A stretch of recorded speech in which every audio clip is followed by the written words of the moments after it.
Welcome to your Daily 5 for Thursday, June 20th, 2024.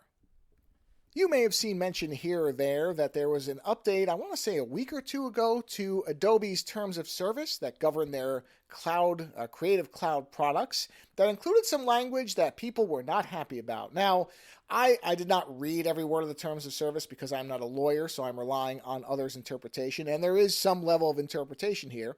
But what people got upset about was there was wording and language that suggested that Adobe would be able to scan not only content that creators had made stored in their cloud storage, because with their creative cloud products, a lot of them come with a certain amount of cloud storage where you can send things up to the Adobe cloud and then access them from different machines, but also local files stored on individuals' personal computers and machines. Now, I've seen some debate over whether the wording actually said that or not, but let's assume that it did, or that at the very least it was ambiguous enough that some people read it as implying that.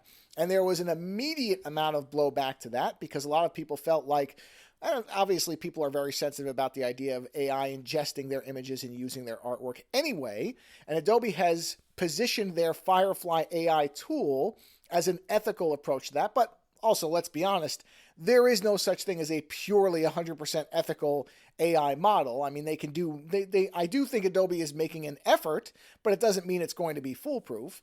But in any event, people got very upset about it, and Adobe has since clarified those terms of service. They put out several statements trying to assuage all the anger over that. But there are people who said, that's it, Adobe has lost my trust, and there are better tools, or at least equal tools out there, and I'm leaving Adobe, and that's it. And others who have said, I would love to leave Adobe, but I can't professionally. I need their products because they're so dominant. And so there's two sides to this particular story. On the one hand, I believe that this whole thing started because some people in legal, looking at the landscape around generative tools and the lawsuits and everything else that's still being decided there, and they thought that this update to the terms of service was some type of shield, or at least a way to possibly offset some legislation or some type of litigation that might be coming their way, and people in the PR side or the marketing side did not properly evaluate it before it went out. And so this was a case of lawyers writing things that sound right to lawyers, but that are not properly formatted or explained for creators. That feels like what actually happened here. I don't really think that Adobe decided to just become extremely predatory because, as happened, people look at this stuff and immediately reacted to it. So that's the one side, which is not to say I'm giving Adobe a free pass. I'm not, because this is the other side of it.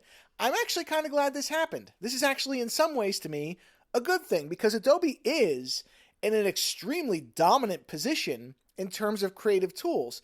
Yes, and I've talked about this before, and others have, there are other tools out there that come close to a lot of the things that Adobe does, and depending on what your use case is, maybe every bit as good or better, depending on what you're doing. But they also do operate in a position where there are very few legitimate competitors to everything that they offer. And just like a lot of other things, I've used this example with my iPad Pro multiple times, I don't like it when there's no competitor for something that I really like.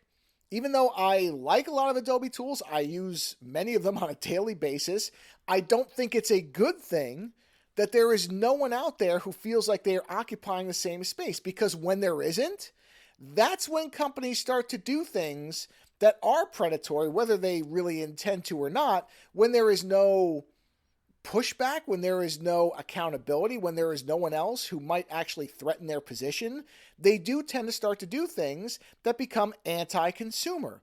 And so I'm glad that there was the immediate and loud response to this.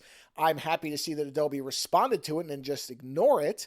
But at the same time, it does once again highlight that when you don't have anybody else that occupies the same level of market share and mind space as something like Adobe or Apple or other companies, it's not good in the long term, because they could easily have said, no, these are our terms and we're sticking with them, and good luck going somewhere else. And they probably would not have lost as many people as may have. A lot of people will say that they'll leave, but I don't know what those numbers really would have looked like. So I'm glad Adobe responded the way they did. But again, it does highlight, one of the reasons I'm glad there was this vocal pushback is there is nobody else I can think of that's like Adobe, and that's not a good thing. But at least in this case, I do think this was an oversight. I think this was an error, but it does raise a very real concern, which is if there's nobody else at the size of this company, then what real threat is there? I don't know, but I don't like it. Later.